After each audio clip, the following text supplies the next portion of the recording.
पास, इसमें हमें प्रूव करना है state Newton law of gravitation. ठीक है, अब हमने जैसे थ्योरी में पढ़ा था ग्रेविटी के बारे में, ग्रेविटेशन के बारे में, तो हमें न्यूटन ऑफ ग्रेविटेशन प्रूफ करना है। तो आप यहाँ पर देख सकते हो कि state Newton law of gravitation ये क्वेश्चन दिया हुआ है। फिर हमें डिफाइन करना है जी की वैल्यू, तो जो ये जी है इसको भी डिफाइन करेंगे। उसके बाद हम देखेंगे what are the units and dimension of G, कि जी के यूनिट्स और डायमेंशन क्या है। और फिर हम समझेंगे कि why is G called as a universal gravitational constant, इसको इस जी को हम यूनिवर्सल ग्रेविटेशन कांस्टेंट क्यों कहते हैं ये भी हम समझेंगे। तो इस चीज़ को समझने के लिए हम एक डेरिवेशन को सॉल्व करते हैं और आगे बढ़ते हैं। तो डेरिवेशन सॉल्व करते हैं। अब यहाँ पे आप एक बात समझो, सपोज करो कि मेरे पास दो ऑब्जेक्ट है जिनका कुछ मास होगा। तो मान लो कि यहाँ पे मैं ड्रॉ कर लेता हूँ, एक ऑब्जेक्ट ये ड्रॉ कर लिया, ठीक है, और दूसरा ऑब्जेक्ट भी जो है वो भी मैं ड्रॉ कर लेता हूँ अगेन। तो एक ऑब्जेक्ट ये है, ठीक है, और एक और ऑब्जेक्ट ड्रॉ करता हूँ, ये रहा ये। अब इन दोनों का जो कुछ ना कुछ मास होगा। सबसे पहले आपने सिस्टम ऑफ पार्टिकल पढ़ा है, तो आपको पता है कि सारा मास कहाँ कंसंट्रेटेड होता है, सेंटर में कंसंट्रेटेड होता है। इस ऑब्जेक्ट के भी सेंटर में कंसंट्रेटेड है, इस ऑब्जेक्ट के भी सेंटर में कंसंट्रेटेड है। यहाँ से मैं एक लाइन ड्रॉ कर लेता हूँ, ये लाइन इनके बीच के डिस्टेंस को रिप्रेजेंट करती है। इस लाइन की वैल्यू लेट सपोज मैंने आर मान लिया, तो इस लाइन की वैल्यू है आर। अब इस सिस्टम का जो मास है, entire mass of the system, इसको मैं कैपिटल एम लिख रहा हूँ, या फिर यूँ कह लो इसको मैं m1 लिख रहा हूँ और इस वाले को मैं m2 लिख रहा हूँ।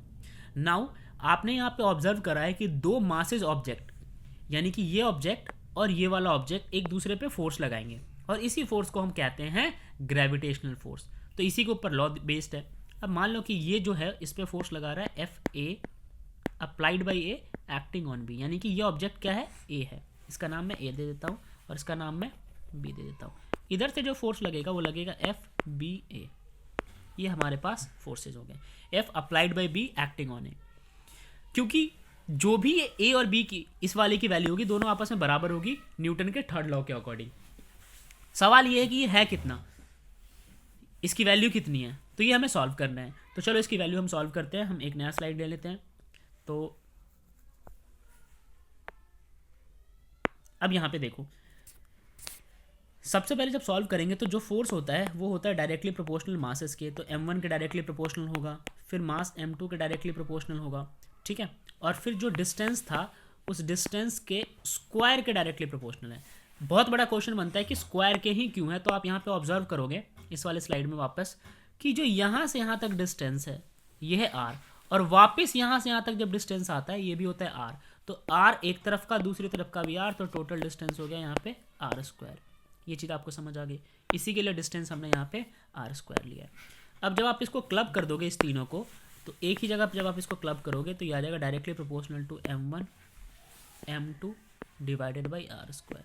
ठीक है, अब आगे बढ़ते हैं और यहाँ पे हम सॉल्व करेंगे। तो f is equal to, proportionality हट जाएगा और एक g आ जाएगा, m1 m2 whole divided by r square. और यही g आपका कुछ और नहीं बल्कि ग्रेविटेशनल कांस्टेंट है, जिसकी वैल्यू होती है 6.67 इंटू 10⁻⁻11। और इस g को ही हम कहते हैं ग्रेविटेशनल कांस्टेंट।